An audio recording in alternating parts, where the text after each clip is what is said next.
याद रखना, जिंदगी हर एक लूजर को लीजेंड बनने का मौका जरूर देती है। इसलिए आप अपने जीवन में संघर्ष करिए। वह संघर्ष एक न एक दिन आपके जीवन में सफलता की ऊंचाइयों तक अवश्य पहुंचाएगा। तो स्वागत है दोस्तों हमारे इस YouTube channel Satish Chauhan study point में।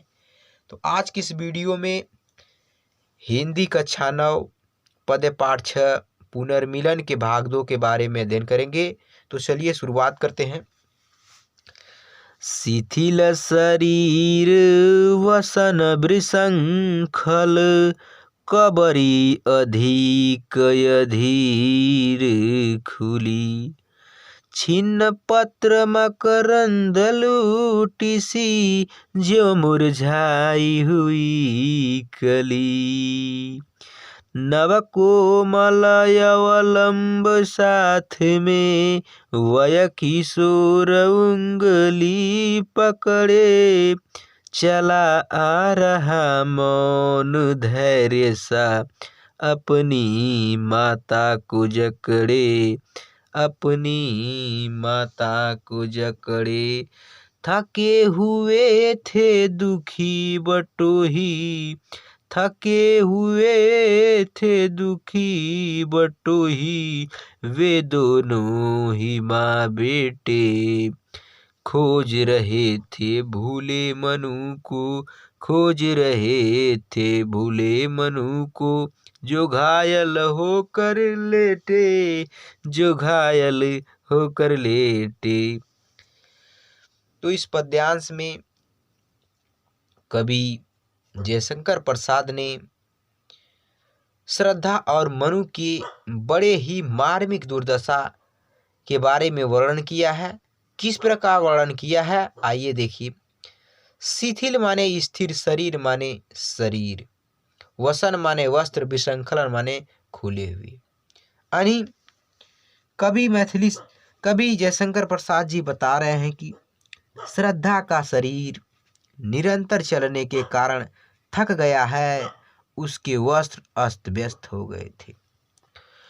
कबरी अधिक अधीर खुली, कबरी माने चोटी, अधिक माने अधिक, अधीर माने ज्यादा, खुली माने खुला हुआ था।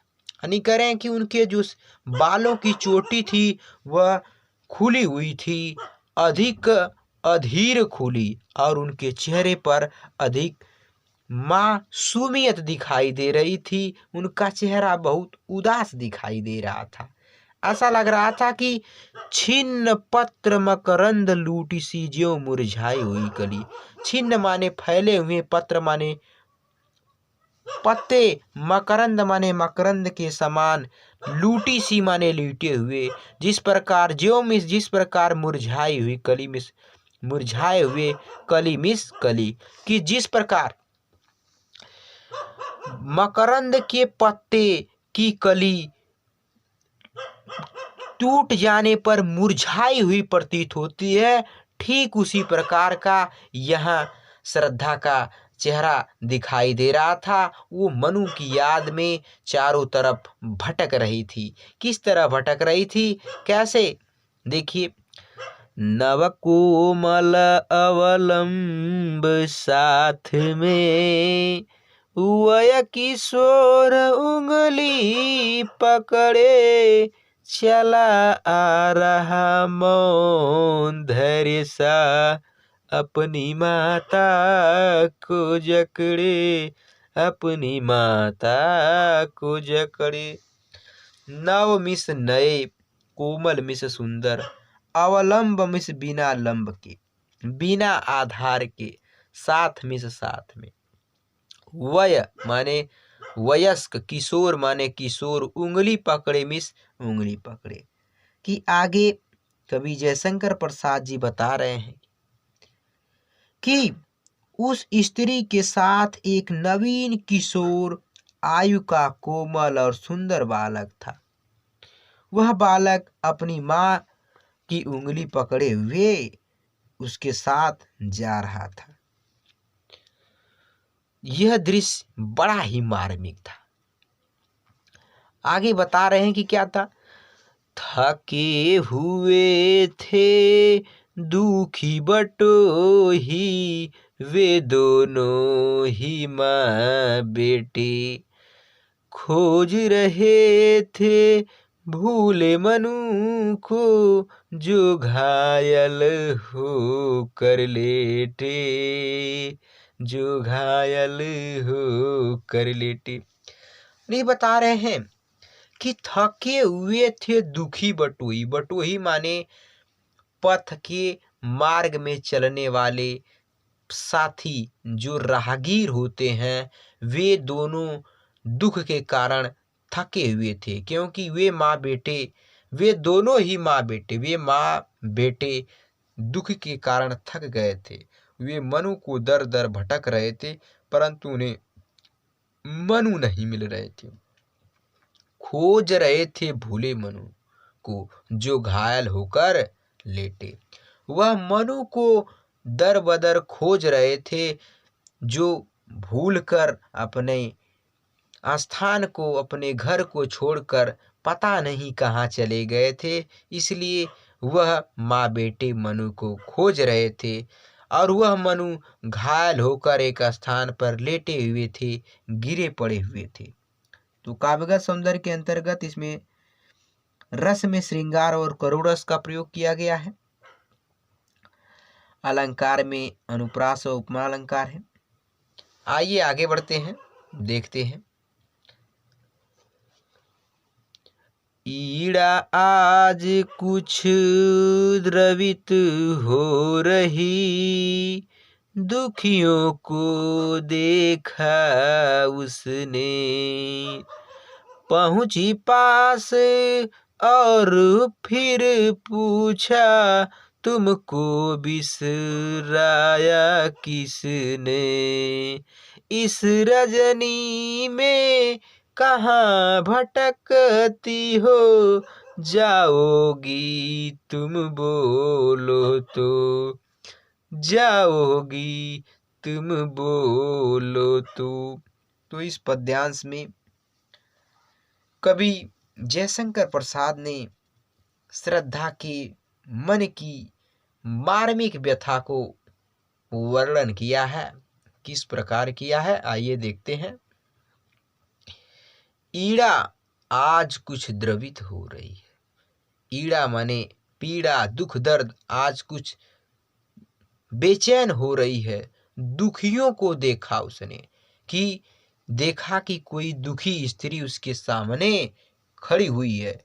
पहुंची पास और फिर पूछा, तो वह इस ईड़ा नामक स्त्री उसके पास पहुंचती और फिर पूछा कि तुमको बिसराया किसने, कि हे पथिक, हे राहगीर, कि तुमको बिसराया माने भुलाया, कि तुमको किसने भुला दिया है, तुम इस रजनी में कहाँ भटकती, जाओगी तुम बोलो तो, कि हे राहगीर, तुम इस रात्रि में कहाँ भटकोगी। रजनी माने रात्रि। तुम्हें कहाँ जाना है, किसके पास जाना है, तुम मुझे बता दो, मैं तुम्हें वहां पहुंचा दूंगी। तो आइए आगे देखते हैं।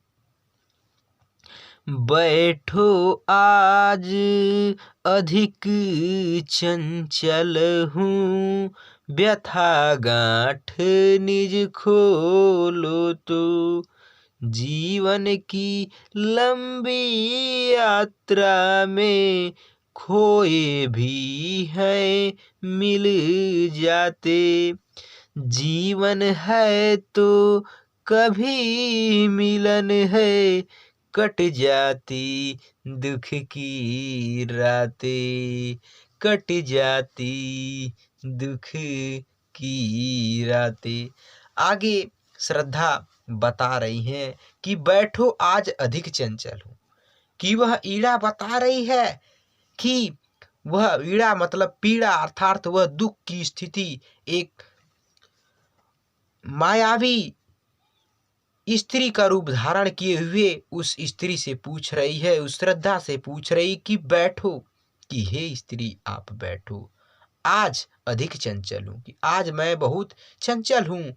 व्यथा माने दुख, गांठ माने गांठ, निज मिस अपनी खोलो, मिस बताओ, कि हे स्त्री तुम अपने दुख की कहानी को मुझसे बताओ। जीवन की लंबी यात्रा में कि ये जो जिंदगी होती है ये एक लंबी यात्रा होती है। खोए भी हैं, मिल जाते हैं कि जो हमारा जीवन है, इस जीवन में जो भूले हुए व्यक्ति होते हैं वो भी मिल जाते हैं। जीवन है तो कभी मिलन है, कि आगे बताया जा रहा है कि जयशंकर प्रसाद जी बता रहे हैं कि जीवन है तो कभी मिलन, कि यदि कोई व्यक्ति आपके जीवन में आज आया है तो वो अगर आपसे बिछुड़ गया है तो कभी न कभी उससे आपका मिलन हो जाता है। कट जाती हैं दुख की रातें, और जो दुख की रातें होती हैं, विपत्ति का समय है, वो व्यतीत हो जाता है। इसलिए आप अपने अंदर धैर्य रखिए, विपत्ति देखकर घबराइए मत। तो दोस्तों ये रहा पाठ 2।